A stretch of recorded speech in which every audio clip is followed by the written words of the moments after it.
Okay, yo, I just watched the 2022 Texas Chainsaw Massacre film, and let me just say, okay, first of all, this review is going to be half and half. The first half, I'll do no spoilers and just talk about like general themes and general things that happen. And then the second half, which I'll tell you when, the second half will be full spoilers, Darth Vader's Luke Skywalker's dad, and everything. Okay, so all I want you to do, all that I want you to do is just give it a chance, okay? Because I've been hearing nothing but bad things about this movie, and I've actually kind of stayed away from reviews of it because I was hearing bad things. I was like, well, I don't want to get my, because I'm a huge Texas Chainsaw fan. I got this guy right here. I got, give me a second. I have the 2006 beginning Leatherface. This one's a statue. That's the NECA action figure. And then I have a little guy.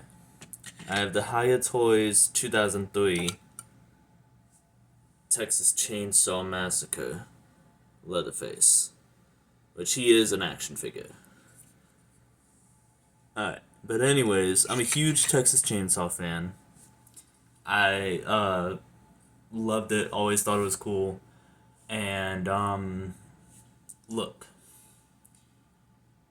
don't go into this movie hoping or expecting the first movie, because that is not at all what it is, nor is it at all what it tries to be. It does not try to be the first movie.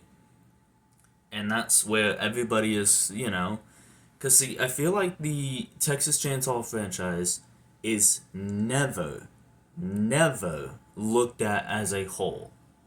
It is always looked at as the original and whatever movie is the newest. That is the way I see everybody review these movies. Nobody ever reviews or talks about or takes into account the fact that there are 9 of these, okay? I'm serious. Look up reviews of the 2003 Texas Chainsaw Massacre, and the only thing, find me a single other YouTuber who brings up any other movie besides the first one. I guarantee you they don't do it. And that's why I think it's so, something I heard, I think it's so important because something I heard that the director of this one said is he kind of like, didn't confirm necessarily, but he kind of like, wink, wink, nudge, nudge, said that obviously the first movie is canon, and whatever else parts of the, other movies are also canon. He doesn't necessarily say 2 through 4, or 2, 3, and 4 are also canon, but he doesn't necessarily say they're not necessarily canon. And I think that is the mindset you should go in. Because, first of all, Texas Chainsaw is a super muddy timeline and franchise and consistency as is, you know? But like I said, don't go in expecting the first movie. Almost go in expecting the second movie.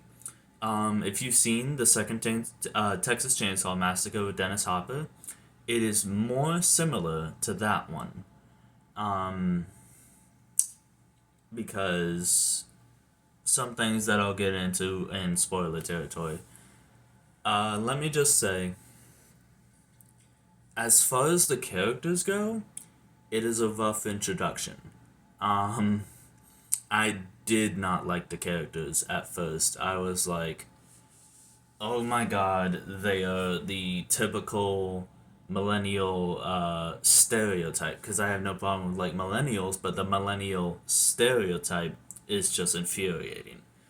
Like the beginning chunk of this movie, like the first 15 minutes, it felt like it was written by if you've ever seen that one Family Guy episode where they make fun of millennials and just make fun of every single millennial joke that you can think of, they make it, that was the first 15 minutes. It is rough. It is rough. I will give you that. You know, but sorry, I've got something in my nose. I apologize. That's real professional. Just but once you get past that, you know, it kind of is still there, but it kind of drops it. And there's a character named Richter, which is a weird name, and I actually kept calling him Sphincter in my mind. Okay, I've seriously got something on my face. I'm sorry. I don't know if it's my mustache. Alright, anyways. I kept calling him Sphincter in my mind. I was like, oh yeah, it is Sphincter. It, I feel like both me and the movie kept going back and forth on how we feel. Because, like, when he's introduced, he's a douchebag. You know, and the movie outright says, like, look at this guy, he's such a douchebag. And, you know, he makes some smart ass remark, and then that's it. And then you see him again, where, like, once they get into town, they have to interact with him because he is, what was he? He was the guy who, like, did the sale to begin with and stuff like that. And he's, like, I don't know, customer service friendly. He's not friendly, he is customer service friendly, you know? And then he is kind of an a-hole again. But then Lila, who, there's four characters, pretty similar to actually my favorite Texas Chainsaw Massacre, the beginning. Because the beginning also had only four characters. Don't ask me to remember their names. Even though I watched that movie not too long ago, I'm not going to remember their names. But this is a relatively small cast, and I like that. I like that. You know, some of the Texas Chainsaws, like the 2013 Texas Chainsaw 3D, that one can kind of get a little bloated because it feels like, you know, it's got like 20 characters. I like it when it's a small cast, you know, and boy, do they make use of this cast. But anyways, Lila goes to Victor and, you know, is talking to him, and they have like a connection. Not I don't know, connection, but like they share a moment where she's talking about her past and that the fact that she survived the school shooting and that she now has this phobia slash fear of guns. Understandable if you go through something like that. I get it. And they kind of, again, share a moment. And it's like, am I supposed to like this guy? I don't know, it was weird. But then right after, Melody, her sister, comes in looking for her and, you know, kind of says some shit. And then he goes right back into asshole mode. So, again, both myself and the movie seemed very conflicted on how we were supposed to feel about this guy.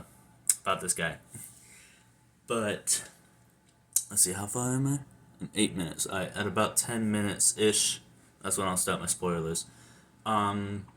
So as far as the action, and I say action because I look at slasher movies like Texas Chainsaw, Friday the 13th, Freddy Krueger especially, Nightmare on Elm Street. I looked at them as action movies, like borderline action movies. Action slash horror, you know, but I put them in the same camp as Predator. I could see, not a movie maybe, but there would be a comic book where Leatherface fights the Predator.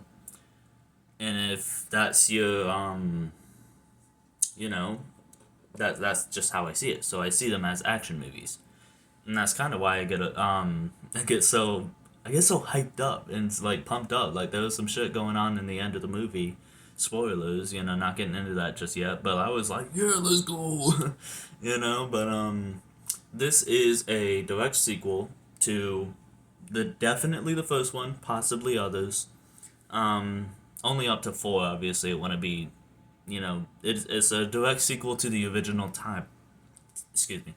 A direct sequel to the original timeline, we'll say. That's how we'll say it. And I really like it. I like the continuation. I like how You actually get to see Leatherface unmasked. They obviously only show him from like the side or cloaked in shadow, and he's got long hair, and that kind of felt like a carryover from the 2003 remake where he had long hair in that movie as well. Um, cause I don't know, that just it felt like a carryover, and I like that. I like where a franchise can go on and pick up the things that worked while, learning from the things that didn't. For instance, Devil May Cry, I'm going somewhere with this, trust me. Devil May Cry had DMC4 come out, and Nero was just a copy of Dante. He was just Dante, but angrier and whinier. And that's all he was in the fourth game. When you boiled his character down, that's all he was Dante, but he likes his girlfriend. And then the reboot happened, and everybody hated the reboot. Obviously, I personally like the reboot. As far as storyline, not at all. As far as if they were other characters, if it wasn't Dante and Virgil and Mundus, if it was I don't know, other names, if it was other characters, any other game, I'd be like, this is a serviceable action game. This is pretty cool. Kind of like how you have like Bayonetta, and Bayonetta just simply exists. I feel like the DMC reboot, if it wasn't DMC, could just simply exist. Anyways, Dante's personality in that game was incredibly brash, antagonistic at the first, and then as he progressed through the story, he just went from antagonistic to arrogant, and then he curses, he is foul mouthed, he smokes, he is brash, and DMC did. I mean, they took all of that, all the character traits that were like positively received, out of the reboot Dante, and just put into Nero. And then they kept Dante the same. And they just kept it in the Nero. I mean, they put it in the Nero, I meant to say. Sorry, it is like 1 in the morning. And we are past the 10-minute mark. Okay, so, before I continue on, again, I'm going into spoilers, so go ahead and click off now. Just give me a like and, comment, subscribe, all that shit before you go. And if you have any interest at all, please watch it. Please, just give it a shot. It is not the first movie. Look at it as a franchise whole. Look at all of the movies we've gotten, and view it through that lens. It's not some legacy perfect sequel that's going to, honor the spirit of the original and bring back classic moments and motifs and, elevate the franchise to new heights. No, it's not trying to do that. It's not John Carpenter's Halloween 2018, you pretentious trilogy of a movie that sucked ass, set up a new character in the third, in the end of a trilogy, and then had him die anyways. When you devote two thirds of the movie to this new character. I don't remember his name. Because I'm really bad with names, unless they're main characters. I remember Bubba Sawyer or Thomas Hewitt, but tell me to remember anybody else's name? Nope. Well, I can remember the cook and the hitchhiker, but those aren't names, those are titles. Anyways, what was I talking about, dude? I don't know, but give it a shot, watch the movie, go in with take your rose tinted glasses off. Do not wear the rose tinted glasses. It's not made for that. Anyways, so we're going into spoilers. This movie, 3, 2, 1, so you can click off. This movie is fast paced, okay? There was, like I said, there are only 4 characters. Dante, come on, I just shut this off. Dante, Lila, Melody. Who was the last girl? She was Dante's wife. well, future wife. They weren't married yet, so that's supposed to cause me some moral and oh well, I'm sorry. It's supposed to tug at the heartstrings, right? I don't really care though. But anyways, it goes through them fast as fuck. Like I was like this movie, like I said, it has the rough opening, but then like once it gets going, it is a fucking train ride and you would not stop and there are no brakes on the Leatherface train. um I don't know, I literally about halfway through the movie I pulled up the little bar and was like I was like, man, they're going through characters fast because it was right after Dante. Yeah, I can talk about spoilers now. It was right after Dante got slashed in the cheek, and I was like, man, they're going through like characters like really fast. How much time left? Oh my god, I'm halfway through. And speaking of that, that was actually a really cool effect. I really like effects in movies where people's jaws are torn apart. I know that makes me sound like a serial killer. I'm not. Trust me, I'm just very passionate about movies. But, like, seriously, I think that shit is the coolest thing ever. Like, I don't know, just the look of it and the fact that it kind of, like, hangs down like that instead of, tight like a jaw would be. On this side, it kind of hangs open. That's cool as shit. There's this vampire movie where like the first half of it is she gets in a car accident and her like face is all fucked up and her jaw is like mangled and it's all sewn back together and stuff like that. And then the movie kind of goes on the off the deep end, but I'd still say it was worth it. If I could remember what it was called, I'd tell you but to watch it too. But I don't know, man. Just look up like vampire mouth movie, maybe. I don't know.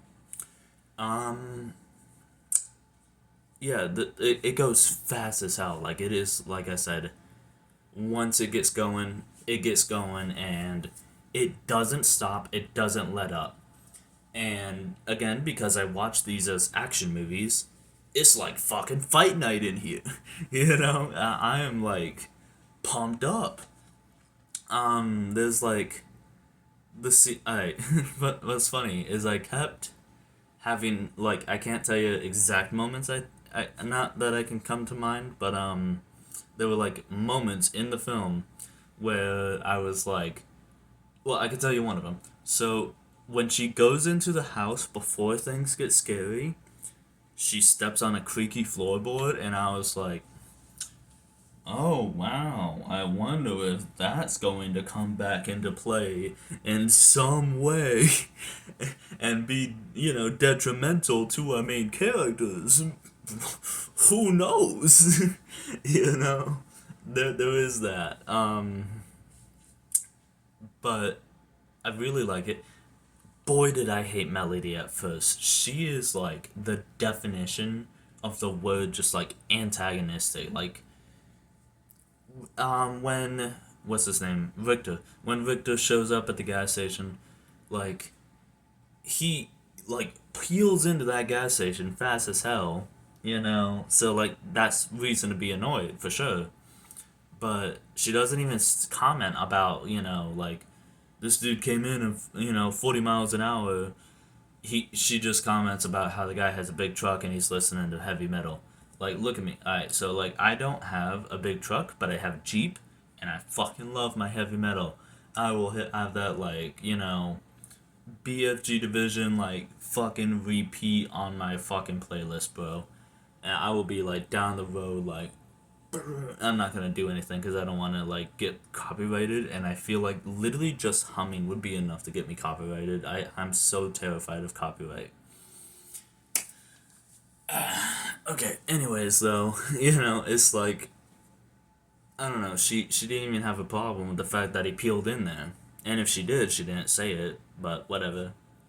And then I don't know. She's just like the cause trouble person, and I hate those type of people. However, however, she kind of, whether it's her or the movie just getting past it, she kind of grows out of it and stops just causing problems and becomes a regular character.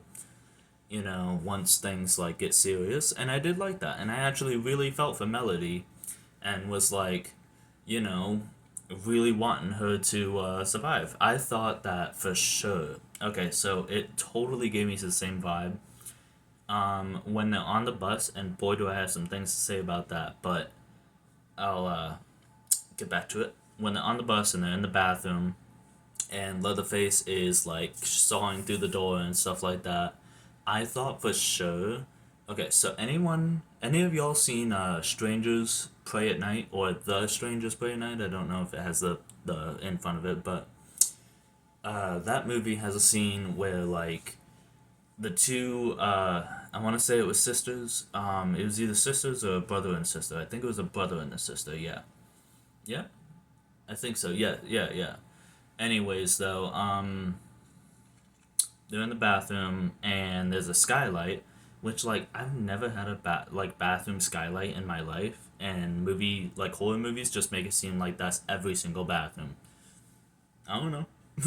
But anyways, and she gets out of the skylight, and then like her brother is still down there, and she's like trying to help her brother like get pulled out and stuff like that, and well, the killer breaks in and she stabs him, and like you see like the eye contact between like her like having to look at her brother die right in front of her, and then like having to leave, and like that. Oh damn, that shit hurt. It fucking got me. And I thought for sure that was gonna be that scene, but nope. They both get out of the bathroom skylight that doesn't exist except for in movies, but whatever. They both get out of the bathroom skylight and do some other stuff in the movie. Alright, so let me rewind. That bus scene, okay?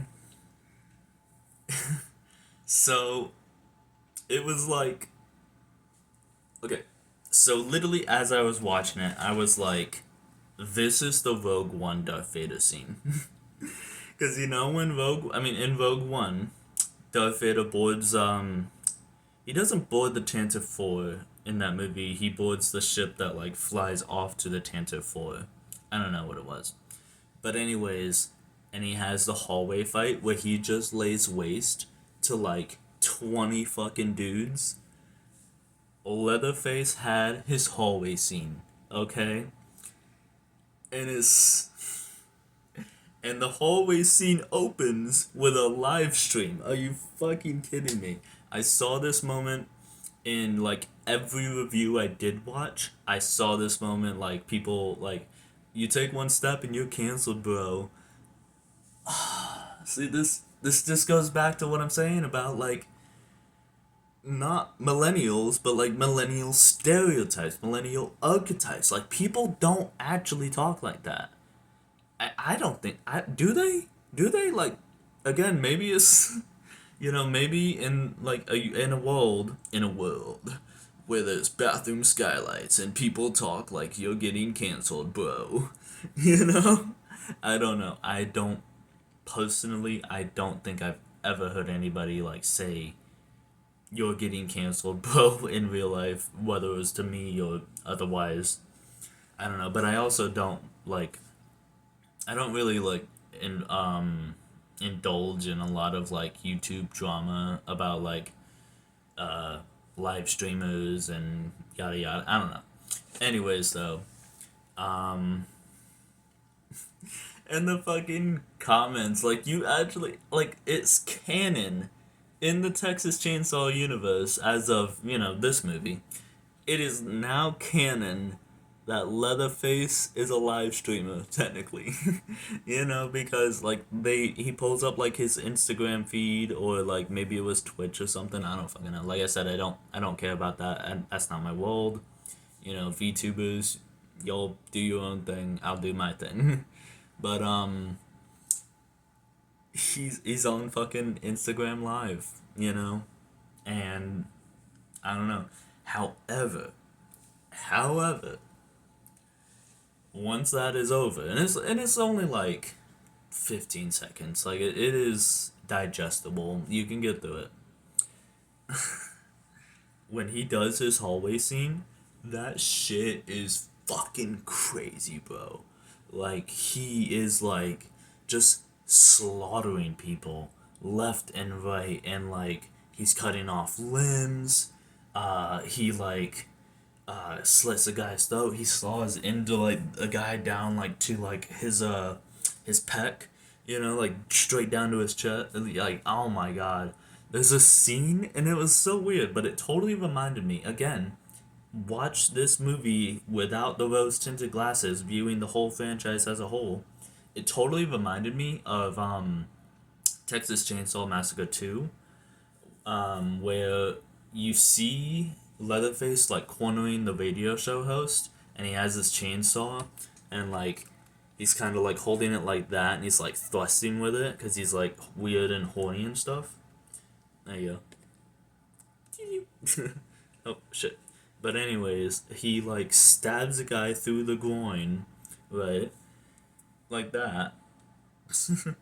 And then stabs the chainsaw through the guy's groin into like a girl's crotch, and like it's like sawing them both, and it's like, what the fuck is happening? And it's like, it is like, oh my god, it is like, I don't know, bro. It's the hallway scene. It's the hallway scene where you see Darth Vader like going down the hallway, and he fucking picks that guy up, flings him to the ceiling, and then as he's walking by, he just oh boy, effortless, effortlessly, alright? He effortless, oh my fuck. He very easily, without any effort at all, just swings his arm back and cuts the guy. You know, and that would have been in half if it wasn't Disney. And, okay, so speaking of Rogue One, you know how Darth Vader has that scene, and that's glorious, and the best fucking scene in, like, almost all of Star Wars? Well, earlier in that movie, Darth Vader makes a fucking... Did I say Darth Vader? Darth Vader makes a fucking dad joke. Because director Krennic is like, we stand amidst my achievement, not yours. And Darth Vader chokes him and he says, be careful not to choke on your aspirations, director. You serious? Why? Why did you, like, yeah, I mean, I guess he is a dad now, but he doesn't know that yet. You know, in, like, canon at that point in the timeline. Like, stop! Why? Why did he make a dad joke? Why? That's Leatherface being a live streamer. You know? Leatherface was like, what did live streamers say? It was like, hey guys, welcome to Leatherface stream. Today we're gonna see how many people we can slaughter on this bus. I'm slaughtering him. I don't know. I don't know how Leatherface. I mean, live streamers talk. Anyways, I don't know. And then like, it's, I just got that. It's pretty harrowing to see like all the people just packed in at the back of the bus, because like, I wouldn't say I have claustrophobia, but like that type of situation would definitely be poking that right up. I'd be having some claustrophobia in that moment, because you see everybody like just banging on the back of the window and like, you know, oh my god, we can't get out and stuff like that. And again, like I almost want to rewatch the scene because it's the Darth Vader hallway scene. It's like cool as shit, you know. I know it's like horrible, and again, I'm probably, you know, sounding like a total fucking nutcase right now, but I watch these movies as action movies, not horror movies, so to me, that shit was fire. Speaking about shit that's fire, that fight scene at the end. So, first of all, I haven't even brought up the elephant in the room. Sally Hardesty comes back, and, she dies. And see, I saw a whole bunch of comparisons of Sally Hardesty to Laurie Strode from the hear that nice ass snap? Anyways, to Laurie Strode from the Halloween series, and I mean, I see it on like the most minimal basic comparison. Like, yes, they are both old women who, as younger women, had encounters with, a serial killer of some kind and stuff like that. Like, I don't know. It was a similar character. Nobody would have been like, not to put on my feminist hat for a second, not to put on my SJW hat for a second, but nobody would have compared Sally Hardesty to Laurie Strode if it was a dude. Like, say Franklin. No, not Franklin. Say, Hicks? No, fuck. Harold? I don't remember. Say the guy. Uh, Say he made it out of the first Leatherface Texas Chainsaw movie, and he came back as like a grizzled old, whatever. They would have been comparing his ass to Arnold Schwarzenegger, and you fucking know you would, you know. So that's my SJW hat in the ring, or whatever. But I don't know, man. So that fight scene at the end, oh my god, that shit went hard. Because again, like I'm fully like excited. I'm like into it. Like, cause the bus scene like just happened, and then like Sally Hardesty dies, and it kind of felt like everybody was getting their one last shot in. You know what I mean? Speaking about that, I'll get to that in a second. But it felt like everybody was getting their one last lick. Where like Sally literally got a chainsaw rammed through her chest, like stomach, abdomen, this section, midsection, you know, and then she still like gets a shot off of Leatherface and stuff like that. And before I get into the fight scene at the end, let me bring up a specific detail about the fight scene. Leatherface, guys. Alright, so this is like a serious complaint I have of this movie specifically. Leatherface is not Jason Voorhees, okay? He's not. The thing that makes Leatherface scary is he's a guy, okay?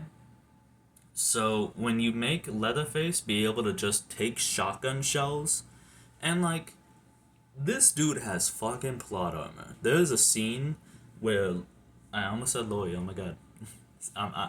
Yeah, you've become the very thing you fought against. Anyways, there's a scene, effortlessly, by the way. There you go, I got you. There's a scene where Sally has Leatherface at gunpoint in, like, the middle of the street, and Leatherface stands up and runs at her, and she gets 2 shots off. One shot, like, barely grazes his shoulder. The other shot just manages to perfectly hit the perfectly hit the It's 1 in the morning. I apologize. The other shot manages to perfectly hit the chainsaw, somehow in a way that does not destroy the chainsaw. Chainsaw goes through a fucking, the ringer and survives everything in this movie, dude. I don't know. Leatherface had serious plot armor. And, like I said, I don't like him being able to take such a punch. I don't know, I do and I don't. So he's like canonically like 70 something in this movie. Cause like, I don't know, like I consider myself a fan, maybe I'll get called out as you're not a true fan. I don't know how old Leatherface was in the first movie, but like at the very youngest, I'd say he was like 16, 17, okay? I think he was actually more like 25 to 30 in the first Texas Chainsaw. But let's be generous, and let's say he was like 17 years old in the first Texas Chainsaw. It's been 50 years, so he's now like, that'd be like 20, that'd be like 70 minus 3, so that'd be like 67. No, 9, 8. Yeah, 67. So he's like 67. And I heard some complaints about, like, oh, this is unrealistic. How could a man in his 70s, still be doing this? And I'll tell you what, if you stay in shape, you can do it.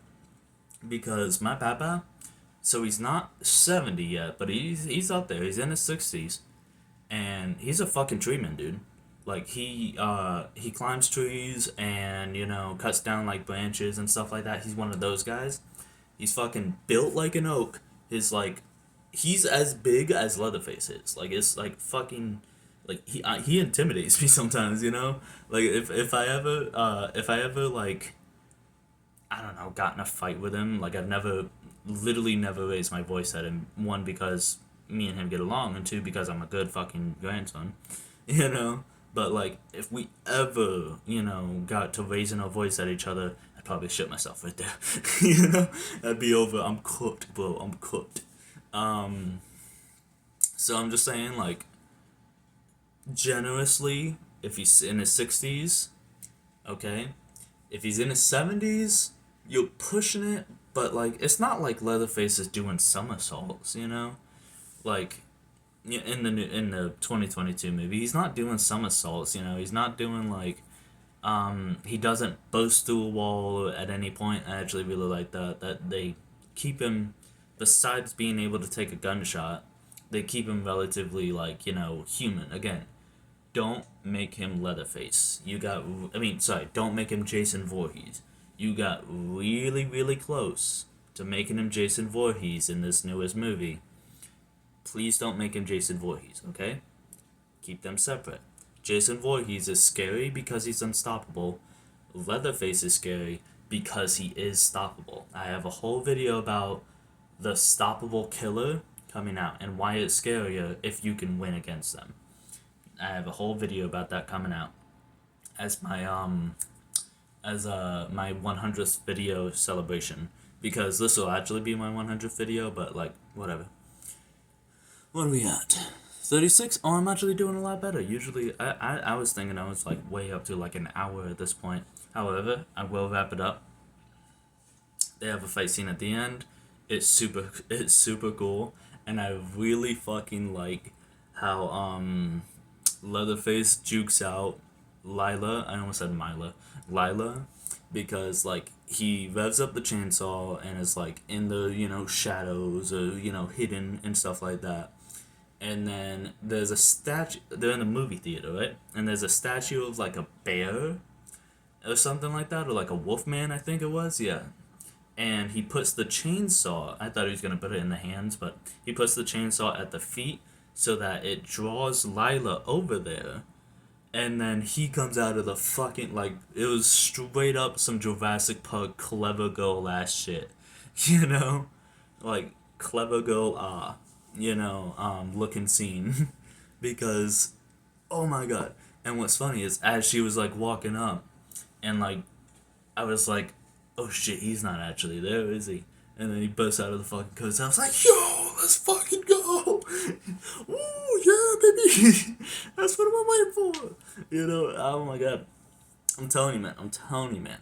Just take off the rose tinted goggles, and you gotta be in the right attitude. You gotta be in the right, watch it at 3 a.m. Maybe have a few drinks. I'm not personally drinking myself right now, but like, have a few drinks or whatever. You gotta be in the right mood and mindset to watch it. And again, do not watch it thinking it's the first movie. It is not, and does not try to be, and I respect it for that. I like movies that don't just try to imitate. Speaking of imitation, he does the dance at the end. Oh my god, it got me. Okay. So they kind of do this moment twice, but I'll bring up the moment at the end because I'm talking about it. It's why do I keep wanting to call her Mila? I think because Milo is a name. I don't know, but Lila and Melody, probably because of M. They get in the car, and like they're just driving away from a crime scene, bro. Like literally a town-wide massacre. Like this was not like 5 people went missing. Well, 4. This was not 4 people went missing, or like a couple people went missing. This is like a whole fucking bus of people at once. There was like 30 people, like maybe not 30, but like 20 people. And they're just driving away at the end. Huge plot hole. Like, you need to call the cops. You were so guilty. You were so on that suspect list. You were so gonna get questioned. Why are you leaving the scene of a crime? Like, anyways, though, and they are driving off, and they're like, okay, this is good. And they put on the autopilot because it's like a fancy car that has that. And then Leatherface breaks the windshield and pulls out Melody, and then just with like no hesitation, I thought for sure it was gonna be like dragged out, just effortlessly. Why do I keep if I can't say it, why do I keep trying to say it? Anyways, he just knife through butter, cuts her head off right there, and then fucking holds it up like Conan the Barbarian, like just like look at it, like he's like look at it, look at it. Anyways, though, I don't know, it fucking oh my god. And then right afterwards, he does his little chainsaw dance, and I was like, ah, he did the fucking dance! See, you can shamelessly imitate only if you've earned it. You have to earn it, If the whole movie was like shit, up until then, and then it did that, I would feel like, it's just shamelessly, point and, be like, oh, I recognize that, Like, I don't know, I can't think of a specific example, but I know I've seen, oh, Alien Romulus has, like, direct call-outs to other films, and it just feels so fake. It just feels so fake. I don't know, man. Still an alright movie. I don't own it yet, but I will buy it when it comes out, and then I'll do a proper review once I've been able to watch it a few times. Um, let's see. Anything else I have to say? What are we at? 41. I'm trying to be more conscious and not do like, hour-long videos. Um, I don't know. I would definitely, out of like, so as a ranking, as a average moviegoer, it's probably like a 6, maybe even a 5. A lot of people can't stomach gore the way I can. A lot of people don't look at these movies, and I mean the whole slasher genre. A lot of people don't look at slashers as action. So I mean, it might not be for everyone. But if it is for you, if you're the type of fan, if you're the right type of person, if you like the Texas Chainsaw franchise, not just the first movie, like everybody else on the fucking planet only likes the first movie. If you like the franchise, you will fucking love the 2022 Texas Chainsaw. Does it have its horrendous moments? Yes. Melody is a fucking SJW, fucking blue-haired bitch. She doesn't actually have blue hair, but like they wanted to, and like it is so on the nose. And then the Leatherface live stream on like Instagram Live. There's that. But besides that, it's like I don't know. It's good. If you like these kind of movies and you're a slasher fan, you will like this movie. So yeah. Oh, so like 5 out of 10 for your average moviegoer. 7.5 out of 10 if you are like me, And then I think that's it. I think that's everything I have to say. Oh, no, it's not. Okay, real quick. I promise it'll be fast because I'll slide this in. I like The Mask. What it is it's so off screen, after Leatherface's family dies in like the second movie that may or may not be canon to this one. But anyways, Leatherface now needs a home, and then again, if he grew up in an orphanage, then he wouldn't have been in that family unless he was like living with that family for a time and then came back. But then there's like the third movie where he has the new family. I don't know. Again, turn your brain off. Don't try too hard. Anyways, though, where was I going with that? Oh, it's the woman who like looked after him and like cared for him and stuff like that. And he takes that like lady's face and look, guys. I'm no looker. I'm not trying to be like, oh, I'm beautiful, I ain't, but like she's not the prettiest lady ever. I'm sorry. I'm sorry. She's not. And for some reason that translates perfectly. And again, I swear I'm not trying to be rude. It kind of looked like a pig face because like it drooped on the sides and stuff like that, like a pig's face does when a pig is like real chunky. It kind of like drooped on the side. Well, when a pig is chunky and dead, but I don't know. It just something about it worked, and it looked sad. It looked defeated. Like there's a scene where oh, and I really liked. Okay, I guess I'm not done. I'm sorry. I can't stop talking about this movie. There's a scene right after his surrogate, caretaker dies, and he immediately, cuts her face off and wears it. But he goes home and he gets one of her dresses out. And at first, I almost thought they were gonna do like a next generation thing and have him wear it, but I'm glad they didn't.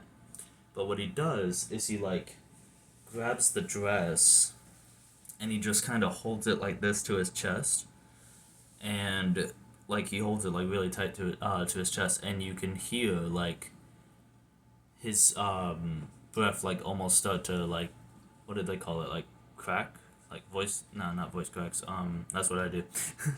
But I don't know, you almost like he doesn't cry, don't worry, passionate Leatherface diehards, but like you hear him like grieve, you hear him like kind of his breathing, like you can tell he's sad, and I really really like that characterization, especially because he's supposed to be of the first movies, Leatherface and stuff like that. Like in the first movie, he does have like legitimate, personality traits and stuff, and people have pointed out that the personality traits are the masks that he puts on, but the masks that he puts on are extensions of himself that he uses to be, other people, but actually he's being himself, just expressing himself in different ways. Yada yada.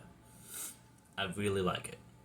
I really like that scene, and it like, oh, it was almost heartfelt, like I felt bad for Leatherface, because again he's the most like human of the slashers.